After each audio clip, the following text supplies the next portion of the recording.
ফেসবুকে কিছু কিছু মানুষের কমেন্ট দেখলে গা পিত্তে জ্বলে যায়। শয়তান মহিলা, তোরে সামনে পেলে জুতা দিয়ে পিটাইতাম, কান পট্টি গরম করে দিতাম। যাকে তাকে যা ইচ্ছা তাই বলা যায় ফেসবুক বলে, তাই না? যা ইচ্ছা তাই বলবি তুই।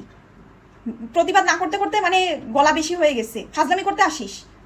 প্রত্যেকটা মেয়ে বেবি হওয়ার সময় একটু মুটিয়ে যায়, বেবি হওয়ার পরে কেউ মোটা হয় কেউ চিকন হয়। আমার ক্ষেত্রে আমি স্লিম হয়ে গেছি। আর ব্লাউজের ক্ষেত্রে কি হয়, রেডিমেড যে ব্লাউজগুলো সেগুলো বডি এবং পেট সমান থাকে, আর আমরা নর্মালি বাইরে যখন বানাই তখন আমরা পেটের দিকটা একটু চাপিয়ে নিই আর বুকের দিকটা একটু লুজ থাকে। তো আমার হচ্ছে ব্লাউজটা শাড়ির সাথে ম্যাচিং করে কেনা। শাড়িটা যথেষ্ট পাতলা ছিল, যেহেতু আমি ধরে ধরে হাঁটতেছিলাম, এক হাতে প্লেট ছিল, উঁচু স্যান্ডেল ছিল, এই জন্য মনে হচ্ছিল ভারী না।